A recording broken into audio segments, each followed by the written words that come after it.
fatto questo, j'ai fait ça moi. Ah la vache, j'ai oublié ça. Aïe. Mamma mia, Venantino. Venantino, Venantini. Venantino, Venantini. Venantino, Venantini. C'est fou. Venantino, Venantini.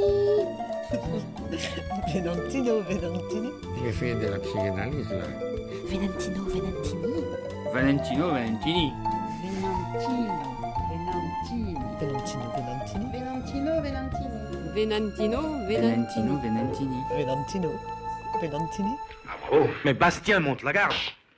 On aurait pu les flinguer sans douleur. Mais on a pensé que Théo vous revenait de droit. On a déjà vu des patrons se vexer.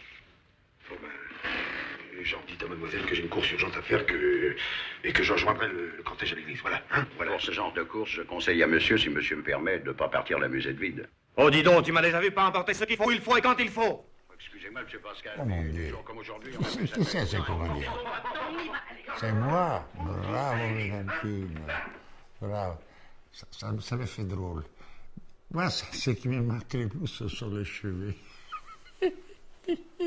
Venantino, c'est le dernier. C'est le dernier des tontons. J'avais évidemment le souvenir de Pascal Porte-Flingue dans Les Tontons Flingueurs. J'avais le souvenir de lui dans Le Corneau. J'avais le souvenir de lui d'un... Vous savez, ces éternels second rôle, troisième rôle, qui sont un peu partout, qu'on reconnaît, qu'on connaît, mais qu'on ne connaît pas vraiment. Quand on adore le cinéma, quand on a beaucoup vu des films à la télévision quand on était petit, il fait partie de ces figures, voilà. On ne peut pas mettre un nom dessus, mais on sait qui c'est. Et après, évidemment, quand on s'intéresse et quand on commence à fouiller, c'est pas que ça, Valentino, c'est une longue et grande carrière. C'est absolument ahurissant parce que ça mériterait de faire un générique rien qu'avec le Wikipédia où on mentionne tous ces films, parce que quand on les fait défiler, ça dure pratiquement 30 à 45 secondes, ça descend comme ça, c'est assez vertigineux. 200 films si on compte, il a tout joué. Il a joué aux États-Unis, il a joué en France, il a joué en Italie, il s'en foutait. Le cinéma, c'est pour voyager et pour gagner des sous. Et ça m'amuse. Après, il y a le moment magique quand il fait tchac, action, ça c'est magique. C'est magie. En fait, Valentino, il a fait comédien tout à fait par hasard. Au fond, c'est pas ce qu'il voulait. Lui, il avait envie d'être un artiste peintre. Voilà, il voulait faire de la peinture. Il était rentré aux Beaux-Arts. Sa carrière s'est bâtie uniquement au gré des circonstances et de ses envies. Hein. Et il dit lui-même que quand il avait envie de tourner, qu'il avait envie de peindre, il n'y avait plus de cinéma pendant 1 ou 2 ans. C'est un dilettante professionnel. Il est très professionnel et très dilettante, Valentino. Donc le métier du cinéma correspond bien quand même à ce qu'il est. Il peut vagabonder à droite à gauche, mais il rentre quand même dans le cinéma un peu par hasard.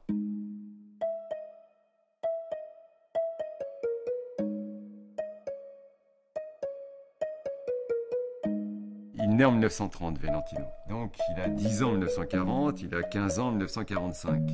Et au fond, il va souffrir, comme tous les Italiens, de la guerre. Et donc lui, comme il est débrouillard, il a toujours été le saltimbanque de la famille.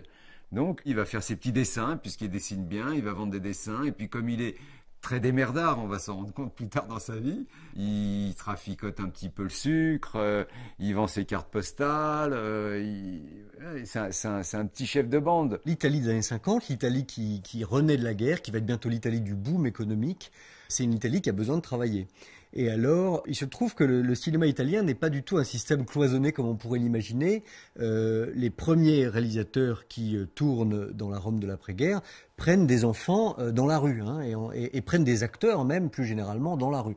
On les appelle d'ailleurs presi dalla strada en italien. Et Cinecittà va accueillir dès le tout début des années 50 des productions américaines.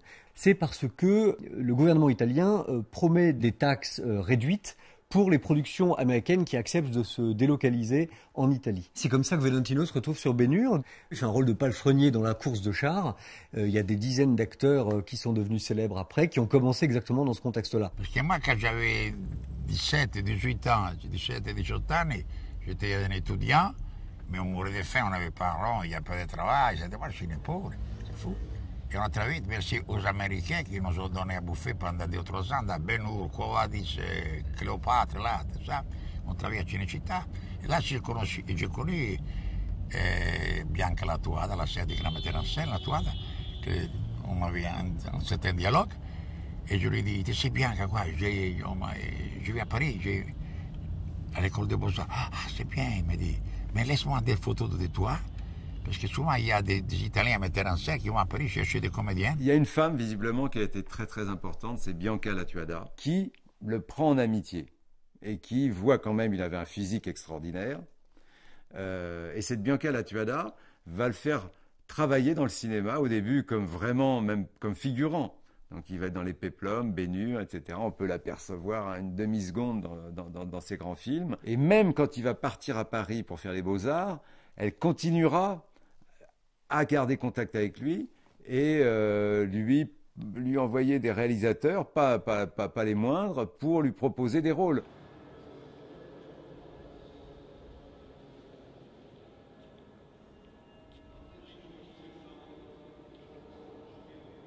Non, rien n'a changé. Il y a plus, non, il manque mon nom. Il n'y a pas mon nom. Il y a Murillo, Vigneault, Correggio, Michelangelo, Leonardo da Vinci, Phidias, les grands sculpteurs grecs. C'est très très beau ça. C'est incontournable. Les gens ne se rendent pas compte. Ça, il ressemble à Carnerade, regarde. Avec la barbe, un peu souriante, hein, très ironique toujours. Hey, Cad, on t'a mis là, t'es devenu fameux. Hein? Bianca Latuada lui envoie un jour Pietro Germi, qui est un grand cinéaste italien, qui vient lui proposer un film. Et Valentino, il lui dit non. Non, vous savez, monsieur, je ne veux pas être acteur. Je ne veux pas être acteur. Donc, il lui dit, mais c'est quelque chose qui sidère quand même ce grand ponte du cinéma italien. Et puis, la deuxième fois, elle lui envoie Franco Rossi. Valentino, il y a un retard pour toi. Je ne savais pas l'Italie, après j'ai compris, l'Italie sont les Italiens. Ah ben. Et c'est Franco Rossi qui vient. Un très beau mec, belle tranche, belle gueule. J'ai fait un film, il y a un rôle pour vous extraordinaire. Il y a un second rôle important. Vous êtes exactement ça. Physiquement, vous êtes, c'est vous. Ah, la ringrazio, je vous remercie beaucoup. Mais moi, je suis peintre. Le cinéma, ça m'intéresse jusqu'à un certain point. Non, je suis peintre, j'aime la peinture, ça ne m'intéresse pas le cinéma. Ah, mais regarde, c'est un beau rôle, tout ça, le pays. Non, je sais que j'aurais gagné des sous, parce que là, avec la bourse, c'était 4 sous, vraiment, c'était une misère. Mais j'ai dit non. En partant, après, je ne sais pas, une dizaine de pas, et moi je lui ai dit, mais, excusez-moi, je lui ai dit, oui, mais par hasard, comme ça, j'ai dit, per caso, par hasard, on dit ça. Vous allez tourner, nous, on va dans la mer du Sud, il a dit d'abord. La mer du Sud, mais où? À Tahiti. Mamma mia, Gauguin, lui, tout d'un coup. À Tahiti? Si, à Tahiti, en Polynésie. Ah. Finalement, Valentino, lui, il va accepter le rôle uniquement parce qu'il y a un voyage à Tahiti. Plusieurs fois dans sa carrière, il va accepter des rôles après parce qu'il y a un joli voyage, parce qu'il y a un acteur qui lui plaît. Voilà comment il gère sa carrière. Et à Tahiti, l'histoire est tout à fait étonnante parce que le tournage dure 2 mois, comme quasiment tous les tournages, et lui, Valentino, va rester 1 an. Et donc là, c'est incroyable. Donc il vit, donc il a dû certainement tomber amoureux d'une Tahitienne. Il vit au bord de la plage dans une petite paillote. Il vit en dessinant des petites cartes postales. Et puis un jour, il rencontre Marlon Brando. Qui tournait les Bounty, les mutineers du Bounty, avec le metteur en scène Carol Reed. Et Marlon Brando était là. Très beau, très beau, très beau. J'ai parlé avec lui parce que moi, j'ai beaucoup de culot. Moi, je m'en fous. Tu peux t'appeler, je sais pas, Charlemagne. Hey, ciao, Charlemagne, ça va pas? J'ai parlé avec lui, on a eu une petite jolie conversation. Il était appuyé au mur, il regardait les étoiles, et c'était tout à fait Brando. Moi, j'étais très frappé, parce que moi, en silence, je l'ai vu de loin. Je m'approche de lui et je ne lui dis rien. Il était appuyé au mur comme ça. Il fumait la cigarette.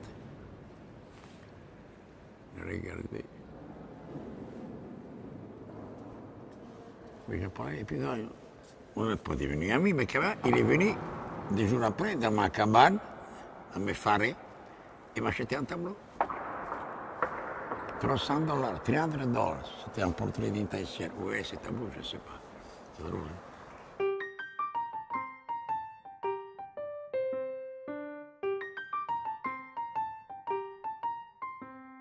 Il a eu plusieurs vies, il a fait des rencontres incroyables, il a continué à peindre, enfin faire des tableaux, ce qu'il aime beaucoup. Donc il a réussi à alterner entre ces deux activités.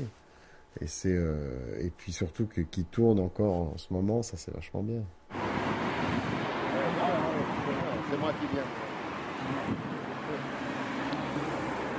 Tu as vu des films de Dino Ricci, non? Les monstres, il sorpasso, les fanfarons avec Jean-Louis Trintignant, tout ça.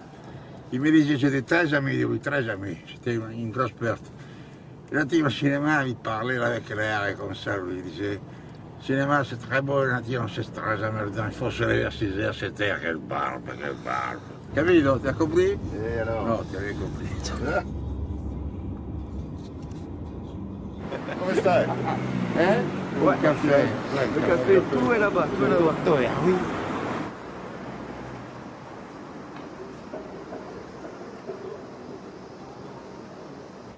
Aujourd'hui, j'en ai 11. Hier, j'en avais 14. Mais j'ai vu.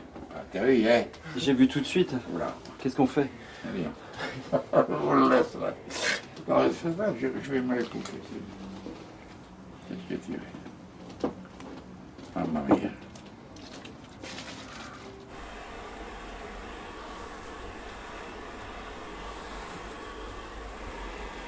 C'est que moi, je ne sais pas encore quelle coiffure je dois mettre avec les très peu de cheveux que j'ai. Je crois que moins on cache, mieux c'est. Ah moi il faut rien, il faut... T'es pas d'accord? Ah moi je suis archi d'accord. Ça attire le regard quand il y a un truc un peu Oui, bizarre, cloche, les gens oui, font... C'est des choses qui clochent. Qu'est-ce qu'il a fait? Oui. Alors? Bacia la mano, bacia la mano. C'est vraiment parce qu'il y a... C'est vraiment parce qu'il y a la caméra, mais ça me coûte. Ça va là-bas, ça va. Là-bas, ça va. Voilà, écoute, voilà un fils à moi. Qu'est-ce que je t'ai dit tout à l'heure?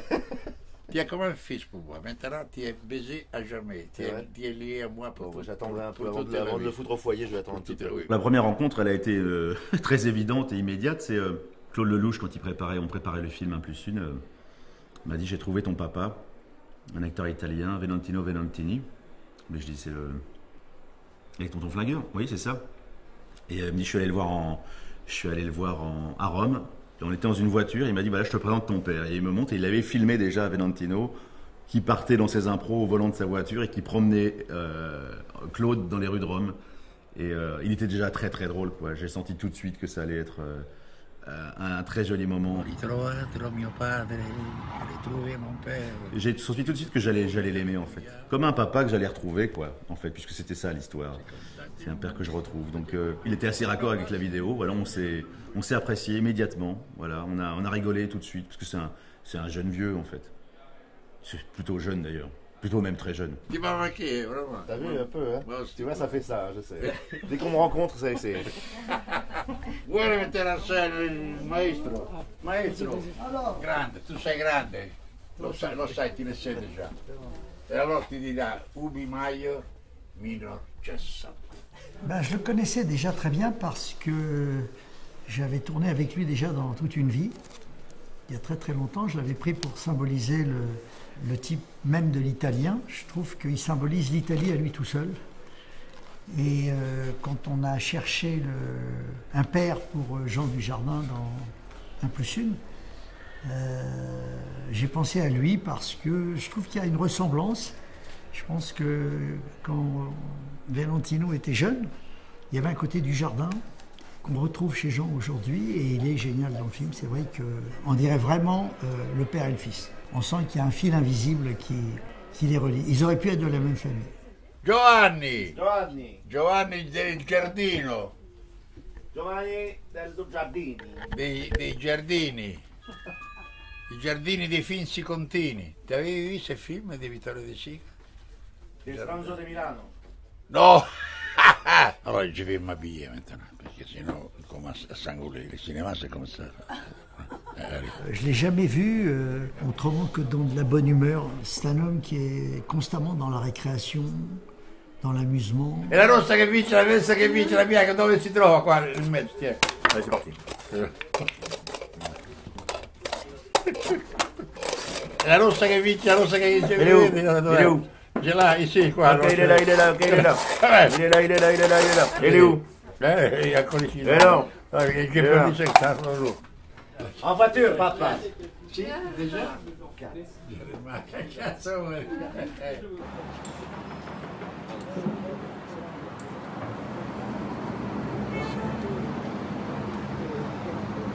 Mettez la jambe là. Normalement. Je voudrais que tu dises, la différence avec toi, c'est que moi j'ai jamais su que tu existais.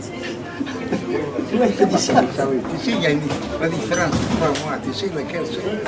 Moi, je ne savais pas que tu existais. Moi j'ai jamais su, voilà, c'est bon. Et après on s'amuse là-dessus. Fait, mais. T'as compris faire des choses que toi. C'est lourd, c'est lourd, ça vient de se passer ça. Ce qui est formidable avec lui, c'est qu'il n'y a pas de différence entre le tournage et le moment où il ne tourne pas. Je veux dire que je pourrais tourner tout le temps. Je pourrais tourner tout le temps quand il arrive au maquillage, quand il se prépare, quand il dit bonjour au technicien, il est déjà en train de jouer. Et ce qui fait qu'au moment où il joue, on ne voit pas la différence. Et quand on dit couper, il continue à jouer avec les techniciens, tout ça. Non, il y a une sorte de... Je crois que c'est tellement naturel chez lui. Que, voilà, moi, quand j'ai dit moteur, il jouait pareil qu'avant, quoi. Donc, c'est ça que j'aime chez lui, c'est qu'il ne fait pas semblant. Il est comme ça, naturellement. Qu'est-ce que tu aurais fait si j'avais su? Si t'avais su, t'aurais fait quoi? Ouais. Ça, c'est beau à la fin. Ça, c'est beau à la fin. C'est beau. Laisse-moi le faire, oui, c'est ça, grazie. Mais pas plus, tu vois. C'est vachement beau. Moi, je suis italien, puisque oui, c'est ça. T'as compris? Il ne faut pas en faire trop, mais c'est très beau. Et c'est joli, ça. Donc, il y a cette caméra qui est sur toi. Et celle-là, là-bas, qui va être là. Je peux aller pisser. Où sont les toilettes? Ce qui m'a fait rire, c'est que Claude Lelouch, qui est quand même un insatiable, qui a toujours besoin de tourner, il y a un moment, il disait stop, et l'autre disait continue, encore, j'en veux encore. Il voulait parler encore et improviser. Il peut faire un film. Pas besoin de lui écrire un texte à Venantino, ça sert à rien. Un scénario ne sert à rien avec Venantino. On le prend tel quel, on se balade dans les rues de Rome et on a un film formidable. Ania Bella, actrice. Elle était actrice, et vous étiez acteur. Moi, acteur? Oui. J'ai essayé, oui, mais sans fortune. Vous aviez des petits rôles dans un film Ettore Scola en 1977. Sì, esattamente, vous avez raison. Vedete? C'eravamo tanto amati, on s'était tant aimés. Très beau film. Alors je suis là. Regarde, les louches, Jean Desjardins et moi, là, qui c'est ces vieillards? Mamma mia, Venantino. Vive la vieillesse. Bla, bla, bla. 7 dicembre. A bordo della goletta Tereau in rotta verso Tahiti. Oggi ho 40 anni. Questo è il primo compleanno della mia vita che passo al caldo e da solo. Sono infatti in mezzo all'Oceano Pacifico, al di là dell'India, dell'Australia e della Nuova Zelanda. A 30.000 km No, c'est pas possible. 1959 a Tahiti.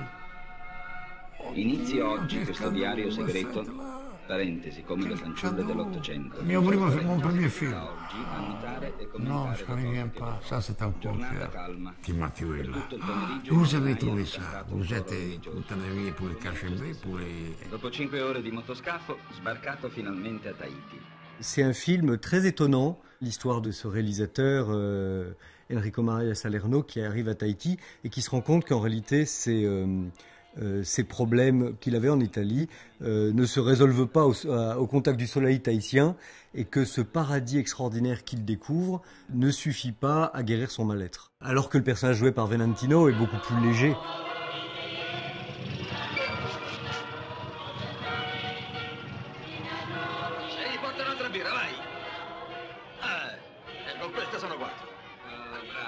C'est bon, ouais. Cercheremo di metterci d'accordo con la dogana, con qualche roba. Perché c'è? Niente, perché? Mi hai fatto paura. Io parlo di dogana. Il saluto nazionale di Tahiti. Da queste parti vuol dire ciao, buongiorno, via. Ti sei inventato subito. Addio Bromur. C'est ce qu'il fait encore, ça. Il fait ça encore, hein. Je l'ai vu faire ça, moi. Deve essere vero, no? Io penso che c'è. Valentino! Valentino! È Valentino quella! Valentino, mamma mia! Vieni che ti faccio il tuo amico! Buona mia Enrico, grande! C'est extraordinaire, parce que cet extrait résume à lui tout seul toute la vie de Valentino. Parce que Valentino, c'est la commedia dell'arte. Il est tous les personnages en même temps. Il joue lui-même. Il pose des questions à l'autre. Il intervient inopinément. Il idolâtre les femmes. Il va les chercher. Il les vénère. Il les prend sur son dos au sens propre. Il se met en scène. Il joue avec tout le monde. Il a un tel langage, une telle faconde, une telle possibilité d'amuseur qu'il est tout le temps joyeux. En fait, ce qui définit vraiment Valentino, c'est la joie. C'est un homme qui distille le bonheur, la joie, le plaisir d'être là, le plaisir de jouer la comédie. Et ça, c'est vraiment extraordinaire. Je ne peux pas travailler comme ça, les enfants qui pleurent et vous qui vous bougez sans arrêt. S'il vous plaît, por favor, soyez gentil, immobile. Hein? Regardez-moi ça, les enfants qui pleurent tout le temps. Je vais changer de cours, moi. Hein? Maître Valentino, le décolleté, il n'est pas assez échancré. Mais si, il est assez échancré. Mais non, il n'est pas assez échancré. Basta, basta, basta, on ne peut pas travailler.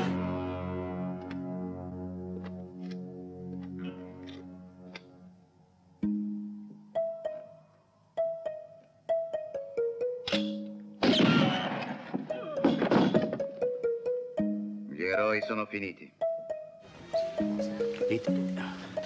Ça y est, j'ai éternué. La police arrive, ils sont faits comme des rats, j'ai éternué. Regarde, regardez. Allez.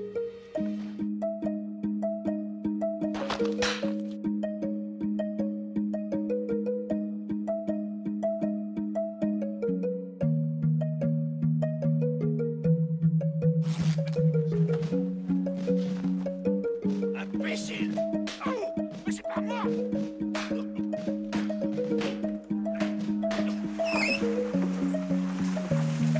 Mais vous, qu'est-ce que vous faites donc ici, mon cher César? Mais il s'appelle pas César, il s'appelle Blas. Une fois, je t'ai même vu sur l'heure. Tu vas quand même pas me servir ça à moi, non? Si! Bah, tu te rends pas compte, Saligo, qu'elle va perdre son père, Patricia? Que je vais mourir? Non, je te connais, t'en es capable. Voilà 10 ans que t'es barré. Tu reviens, je laisse tout tomber pour te voir et c'est pour entendre ça? Et moi, comme une porte. Vai, Lino, vai, grande Lino, la vache. Entrez. Guarda, ecco. Già che gang. Ragazza, ai ai ai. Pas un chef-d'œuvre, ce film. Les timings, ragazza. Pas d'objection? Parce que moi, j'ai rien d'autre à dire.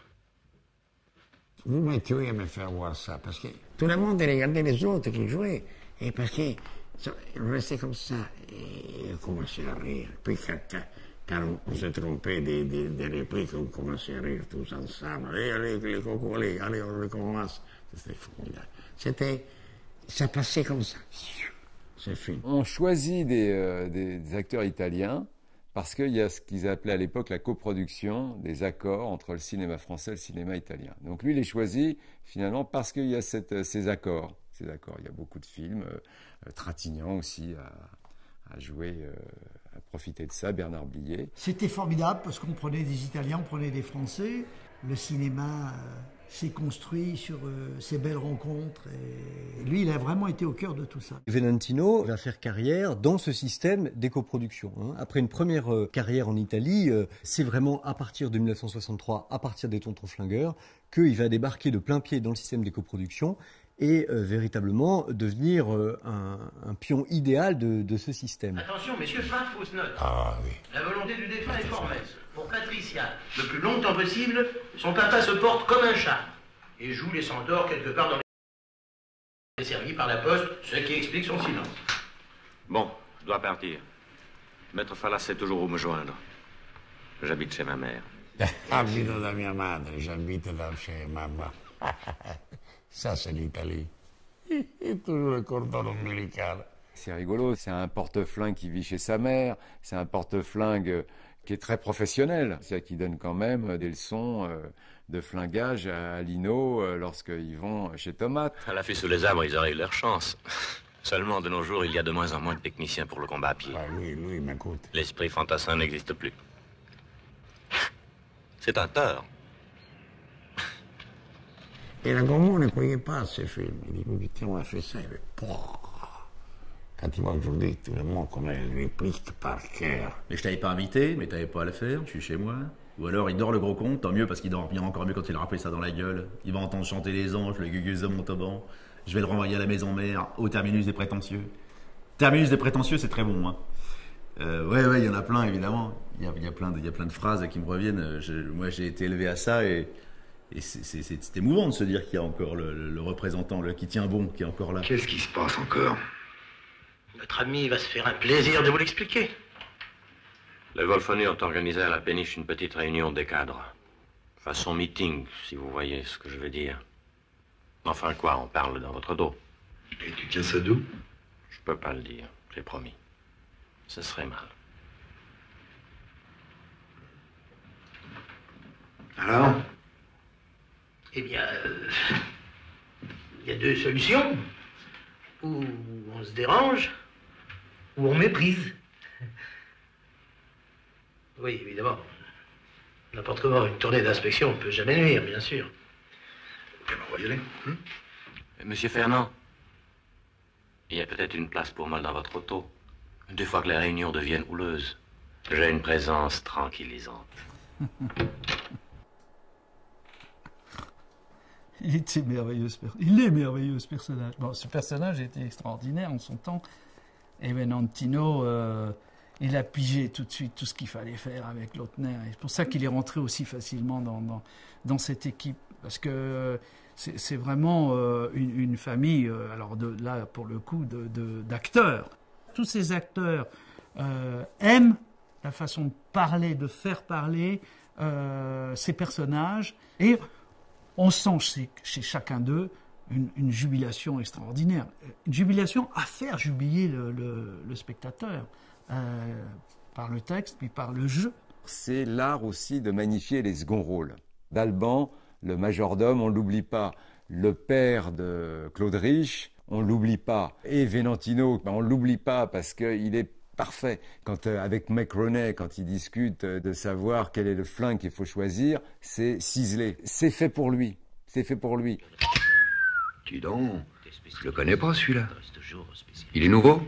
C'est le petit dernier de chez Beretta. Je te le conseille pour le combat de près. Et puis pour les coups à travers la poche, dans le métro, dans l'autobus. Les whisky. Mais note, faut en avoir l'usage. Sans ça, au prix actuel, on n'amortit pas. Le prix s'oublie, la qualité reste. C'est pas l'arme de tout le monde. Il parle de leur flingue comme d'une pâtisserie quand même. Hein. On s'aperçoit aussi que Georges Lautner est un grand metteur en scène parce que il y a des idées de plans, il y a des idées de, enfin, il y a une lumière qui est soignée. C'est pas une gaudriole, Les Tontons Flingueurs. Hein. C'est un film important, même s'il n'a pas marché aussi bien que maintenant, parce qu'à l'époque, quand il est sorti, ça n'a pas été un grand succès. C'est devenu un film mythique, un film de référence plutôt après. Hein. Mais il a marqué les esprits. Il y a d'autres films de Georges, moi, que j'aime beaucoup, notamment Gallia, où il a le rôle principal, où là, il a un personnage qui est très profond, quoi, qui est très perturbé, en fait. Prenez quelque chose. Allô, allô? Doudou, au téléphone. Non, allons-nous-en. Très bien, je meurs de faim. Alors, où on peut les dîner dans ce quartier? Faites-moi confiance.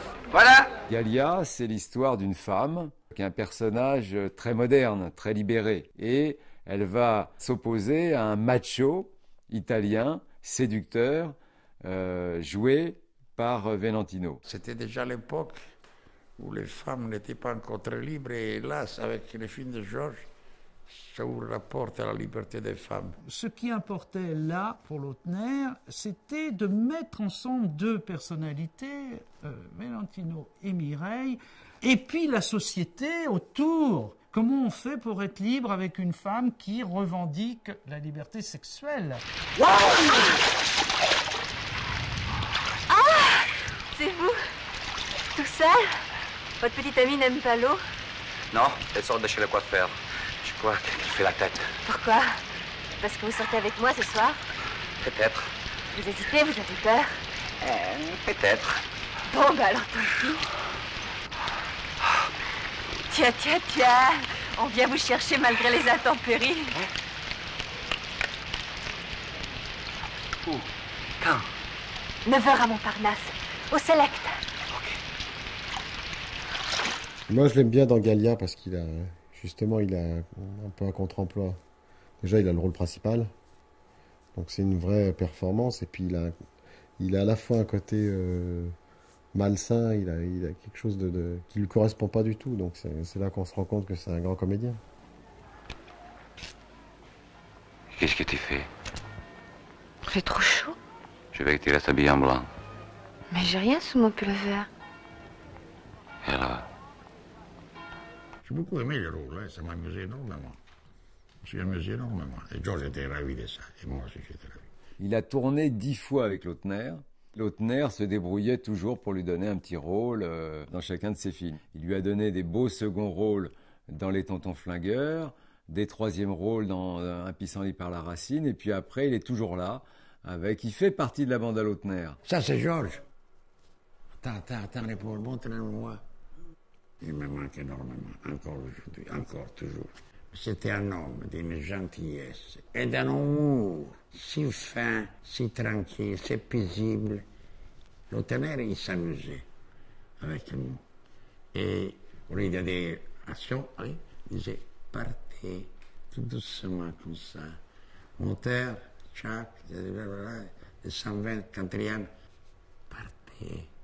Et ça, il te dit, viens, rentre mon coco. Il avait une gentillesse, c'était un homme formidable. Ils avaient une relation tous les deux incroyable, Venantino et Georges. D'ailleurs, ils s'inquiétaient beaucoup l'un de l'autre, ils prenaient des nouvelles souvent. Et c'est vrai que quand on se retrouvait, moi j'ai l'impression de vivre... Voilà, c'est quelque chose de privilégié de les avoir tous les deux. Parce qu'on rigolait, hein. C'est des bons vivants, hein. C'est presque la scène de la cuisine hein, qu'on refaisait. C'était table ouverte quasiment tous les soirs chez Lautner, mais en même temps, il fallait participer. Or, qui mieux que Venantino pouvait donner le ton? Il était là, il menait son petit monde de 15 à 20 personnes, il faisait hurler de rire une tablée entière, parce qu'il était en même temps en cuisine, il se régalait à faire la cuisine, en même temps il attendait les compliments quand il apportait la pasta, en même temps il faisait rire tout le monde parce qu'il faisait des bévues, il renversait un verre, et en même temps il prenait à partie les autres acteurs, et toi là, qu'est-ce que tu rigoles pas, alors vas-y, qu'est-ce que tu fais ici? Il avait peur de rien. Venantino, c'est un monsieur qui n'a peur de rien. Ok, gelida manina, oh chérie, salva. Les nouilles italiennes, on les fait cuire combien de temps? Ah, les nouilles, appelez ça des nouilles. C'est la honte, un désespoir. On dit la pâte, la pasta. Excusez-moi, j'avais complètement oublié. Bon alors, la pâte, tu l'as fait cuire combien de temps? Voilà. Qui m'a dit tu? Ça, Rose.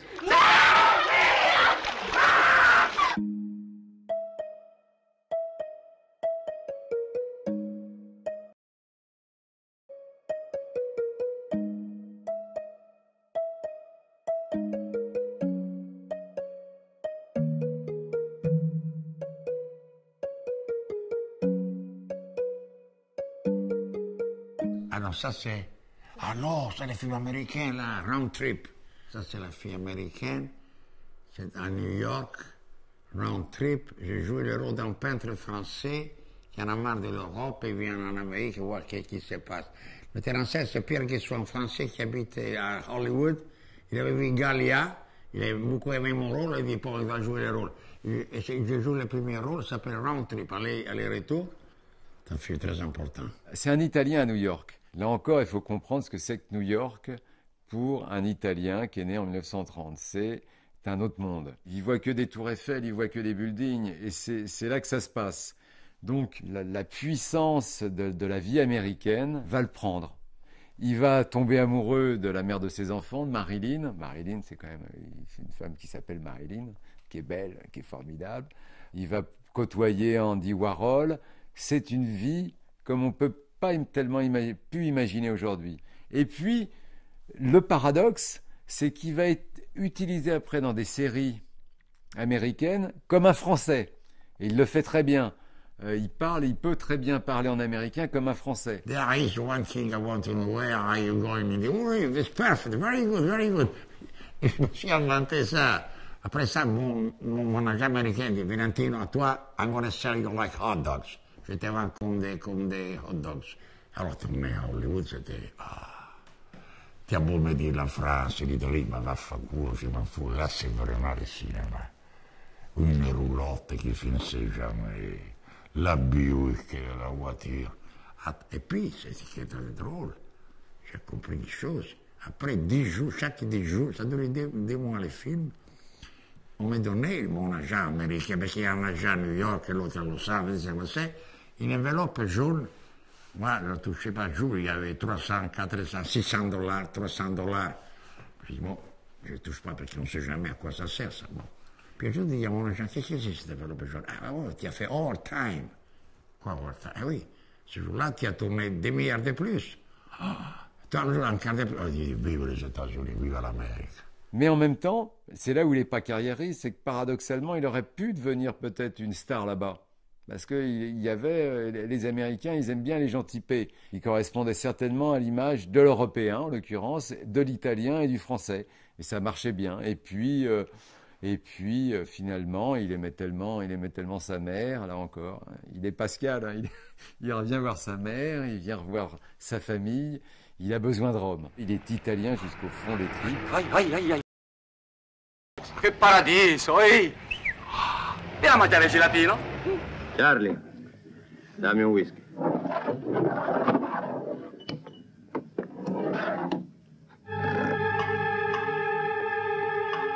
Sei arrivato, Billy Kane. Venantino, en Italie, c'est notre Galabru en France. Il a tout fait. Le pire comme le meilleur. Du moment que c'est du cinéma, il ne porte pas de jugement. Voilà. Venantino ne porte pas de jugement, il n'en pense pas moins. Mais après tout, comme Galabru, il faut manger, il faut payer les impôts, il faut faire vivre sa famille, ses enfants. Et donc, on fait des films qui sont lestes, on fait des films... Il a tout fait, même des films un peu coquins. Il a toujours été un peu comme une espèce de plume au vent. Il est allé là où finalement son cœur l'amenait. D'ailleurs, c'est ça qui est assez drôle dans sa filmo, c'est de le voir porte-flingue dans Les Tontons Flingueurs. Et puis, quelques années après, il va vous faire un cow-boy dans le sud de l'Espagne. Il va faire des westerns, il va faire des films de charme, il se loue à tout le monde et il s'adapte avec tout le monde et je crois que ça fait partie des personnes que tout le monde aime. Valentino, c'est le dilettante parfait et sa carrière, c'est une carrière de dilettante et il cherche pas à la présenter autrement. Au contraire, il l'assume parfaitement. C'est une carrière de second rôle. Et les seconds rôles consciencieux, il y en a, mais c'est rare, quoi. Et c'est aussi pour ça qu'il a été appelé par des réalisateurs aussi différents que les réalisateurs des tout petits films de genre, que des réalisateurs comme Scola, Risi. Sì, TV 7 colli. Vedi, c'è anche scritto sul cartello. Ma cosa credi? Oggi le TV private sono più importanti di quelle ufficiali. E poi io sono molto amico di uno che è quasi vice direttore. Ah, ça c'est beau, c'est primo amore. Negare, ma non farmi ridere. Moi, je suis un directeur de la télévision. Il arrive a togliarsi la mia moi avec con Ornella Muti, che me la scudo. Chi è questa bella ragazza? È Renata, la mia soubrette. Piacere. E che stai facendo di buono? Beh, sto mettendo su un grande spettacolo, al solito. Però i tempi sono un po' lunghi, capirai, no? Costumi, le scene. E allora ho pensato, chi lo sa se Emilio, mi sono detto, chissà se Emilio mi può dare una mano con qualche particina qui in televisione. Certo, hai fatto benissimo. Tu pensa che stiamo proprio cercando la ragazza buonanotte? No, sai, una di quelle che alla fine delle trasmissioni saluta i telespettatori con movimenti e parole morbose, sensuali, lascive. Io penso che la tua compagna sia proprio la persona giusta. Ma guardi che io non so fare niente. Ma non si preoccupi. Come si chiama, signorina? Renata. Bene, venga. Dino Risi, c'était un grand médecin. D'abord, c'était un psychiatre, lui. Il a dit dans son livre, il a écrit, étant donné que je n'arrivais pas à soigner mes malades, je me suis tourné dans le cinéma. Dato che non riuscivo a guarire i miei malati, mi sono buttato al cinema. Avec Dino Risi, c'est toujours la même chose. Il a eu des relations amicales. Et puis il était copain avec Pasolini, il était copain avec Gassman, avec Ugo Tognazzi, aussi avec Ettore Scola. Il fait partie du cinéma italien, mais c'est évident que là où il a fait ses plus grands films, c'est en France.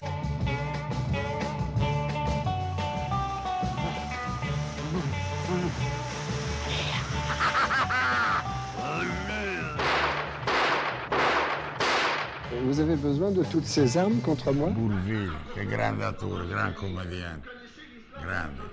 Et voilà, nous y sommes. C'est pas beau ça? C'est pas joli, hein? Oh, magnifique. Je vais les tuer. Je vais les mettre sous le bord des falaises. Et rectez les empêche, j'ai pas vos pieds. Encore 10 cm, ça suffira.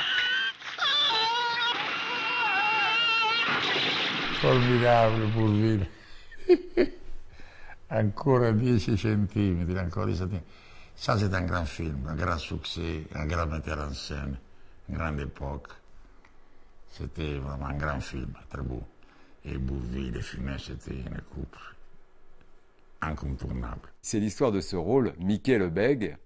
C'est une histoire assez rigolote. Ouri le convoque.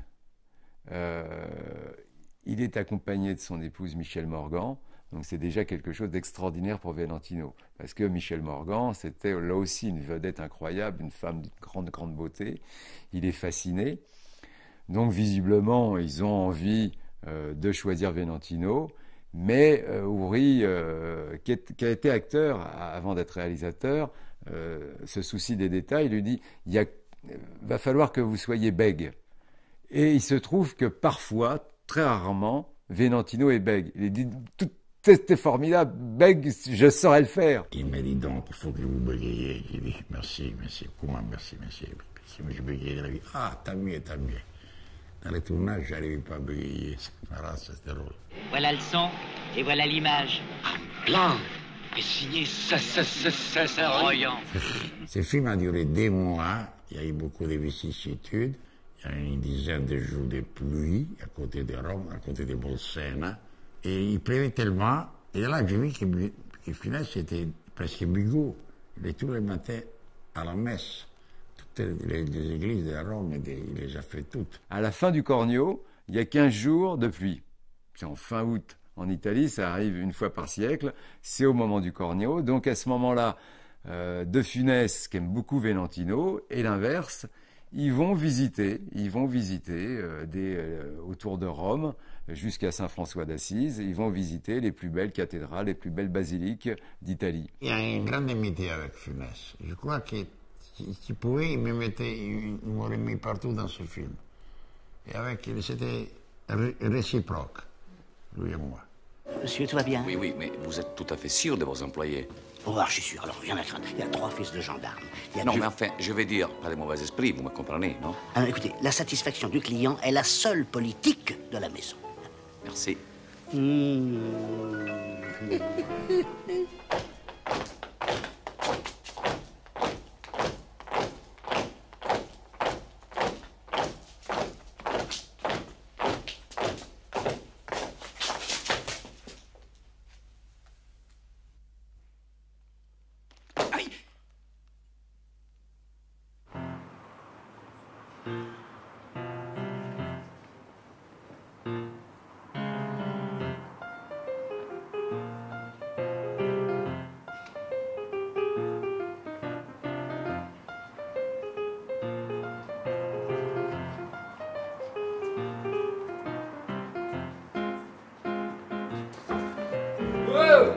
Faut la payer, là! Mais ça, tu vois bien, c'est vieux.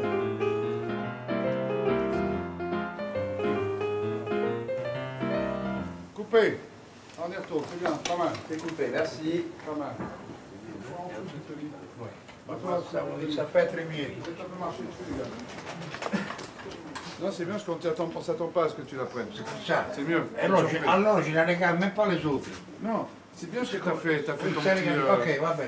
Tu l'as bien fait, là. Hein. Ok, ça va. Allez, Allez, retour. C'est le rôle d'un papa qui est à la tête d'une famille d'Italiens à Marseille, qui a un accident, qui se fait renverser par un scooter à Marseille, et qui va perdre la mémoire le temps du film, quoi, et à qui il va falloir faire revenir des souvenirs.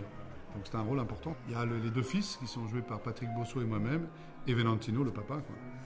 Et pendant pratiquement tout le film, on essaye de les faire revenir à la mémoire. On prend soin de notre père, en fait.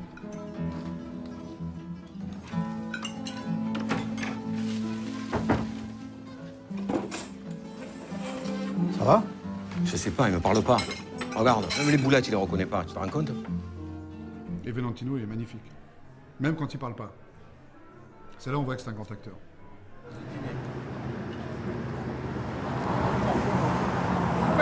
Bravo. Soit vite en passant. C'est magnifique. Quoi? Un scooter. C'est vrai? Tu C'est l'as vu? sublime, oui, je viens de voir, Ah, avec c'est- la tête comme ça derrière, le Mais casque. non, t'avoue, j'avais envie de faire... Non, tu lâches, tu tombes, non. On a grandi avec lui, on l'a vu dans tous ses films, et puis voilà, quoi. Et moi, quand on m'a dit... encore, mais quand Aussi, même. j'étais petit, mais quand même, et quand on m'a parlé, on m'a dit que Cad m'a dit, tu sais qui ça va être notre père? J'ai dit non. Et il m'a dit c'est Valentino. Et j'ai dit alors là, je suis tranquille. Non, tu sais qu'est-ce qu'il a dit? Il n'est pas mort encore. Presque, oui. Je dis, mais où il est Valentino maintenant? Il doit être perdu dans les rues de Rome. Je le voyais dans un grand lit comme ça, molottonné, avec des filles, Rome, quoi. Et puis en fait, voilà. Et voilà, je suis très fier de l'avoir comme père. Moi, je pense que Valentino, bien sûr, il a égrené son talent dans tout notre cinéma quand on était jeune, depuis les Tontons Flingueurs. Mais c'est un acteur d'aujourd'hui. C'est quand même un acteur d'aujourd'hui. Aujourd'hui, physiquement, il a... Moi, quand je vois Valentino jeune comme ça, je fais pas le rapprochement tout de suite avec Valentino vieux, âgé. C'est un autre personnage. Guarda, che grande attore, eh? Forza Roma. Sempre Roma, no? Sì, sempre. Allez, azione.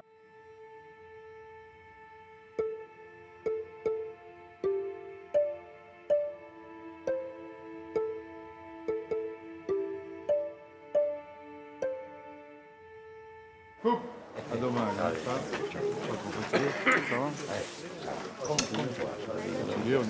Mais c'était bien. Belle nuit avec toi. Encore demain. Hein. La nuit de demain. Demain, non, c'est pas dur.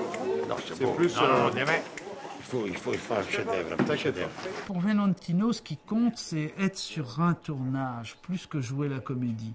Ce qu'il aime par-dessus tout, c'est être avec tel comédien, tel technicien. Il a besoin de l'ambiance, il a besoin d'être au sein de cette, encore une fois, c'est une autre famille qui se recrée. Il a toujours besoin de cette chaleur-là, beaucoup. Il a besoin qu'on se retrouve. C'est pas tant travailler, c'est vivre des choses ensemble. Pour rester dans la vie. C'est pas tant pour avoir...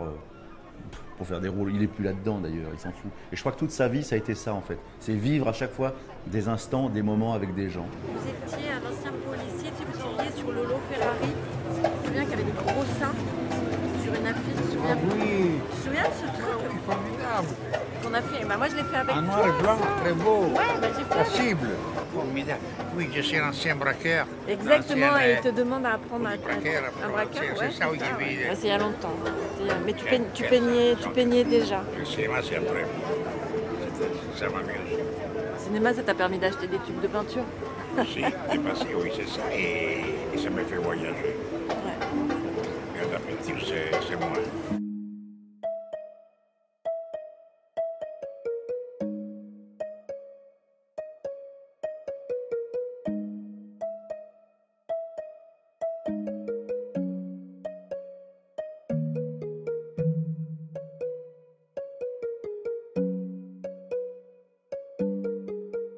Je pense que ce qui lui importe, ce n'est pas tant de jouer la comédie, c'est surtout de se construire, lui, de l'intérieur, au travers de sa peinture.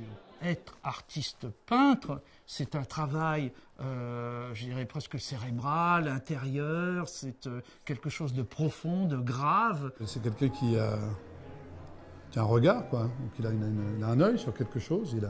Oui, ça lui donne une autre dimension quand même. C'est important, ça. Je trouve que sa peinture est plus triste que lui. Et c'est peut-être donc son côté face ou pile, je ne sais pas, qui ressort. Mais enfin, là où je le préfère, c'est quand il joue et qu'il nous transmet sa joie de vivre. Écoutez-moi, j'ai dit, écoutez, pour vous, c'est un événement intellectuel. Puisque vous n'êtes pas des étudiants, c'est des gros salauds. Oh, c'est bien. C'est bon. Mais regarde, nous, on se fond dans la masse. C'est ça, oui, c'est ça. Voilà, c'est terrible. Ciao. Il est arrivé à un âge, évidemment, à 85 ans, si c'est pas là qu'on lâche, le vernis, c'est pas qu'il est craquelé, c'est que là, on peut tout exploser. Et on peut dire tout ce qu'on veut, tout est permis. Donc il se prive de rien. Parfois, c'est pour nous faire rire, et puis parfois, c'est pour dire des choses très intelligentes, très sensées. Parfois, c'est pour draguer, parce qu'il ne s'arrêtera jamais de draguer. On est italien jusqu'au bout. Donc, il regardera les lignes de la vie d'une femme. Et puis il vous prendra dans les bras et puis il vous dira je t'aime beaucoup, je t'apprécie, ou je passe un très bon moment. La légèreté permet vraiment d'avoir cette vie en mieux, quoi. Il a ça, il a ce talent-là. Ne jamais se laisser écraser par la vie, toujours voir derrière le mur. Il y a toujours un autre truc à voir. Antonio. C'est là que je te conseille. T'es sûr que c'est là? Oh, on l'a fait qu'une seule fois. Puis il est parti pour la France. Pourquoi t'es pas venu au rendez-vous que tu lui avais donné? Non, parce que j'avais déjà un rendez-vous. Puis après qu'elle est partie, j'avais rendez-vous avec une autre fille. Alors, tu sais, il y en avait des tas. Hey, j'étais jeune comme toi. Hein. Viens voir ici, viens. Regarde ça ici. Avec ce trou-là, c'était magique pour nous parce qu'on voyait des filles à poil. Regarde, ici, regarde. Tu n'as pas ça en France, hein? Hein? Non. Vous l'avez en France, ça? Nous, oui. Ça, c'est quoi, ah, ça peut-être. Ça doit être. C'est une russe, une femme russe. Ça sent l'oignon. Tiens, les Russes, ça sent l'oignon. Tiens, eh oh. Un russe, les Russes, ça sent l'oignon. C'est vrai, ça. Quel con. Oh, merci, le film est fini. Bravo!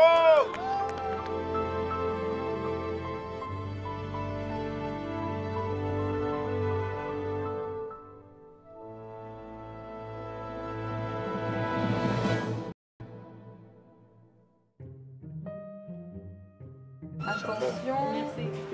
Voilà. C'est vrai? Ouais. C'est bien? Ouais. Bon. Ça, c'est joli. Ah, ouais. Viens. Merci beaucoup. Je t'en prie. Ciao. Ah, c'est bien. Vous voulez faire la photo? Oui. Viens. Allez, attention, il va. C'est toi dans mes puissantes jambes. Viens. C'est tout qui me reste. Never fear. Venantino is here. I'm the best. Forget the rest. Okay? Merci à tous. Good night. Bye. Thank you. I was happy to meet you. C'était bien. Ils ont très bien travaillé les deux. Bravo. Félicitations à la mise en scène et les gars qui ont travaillé énormément. Bravo. Vive le travail.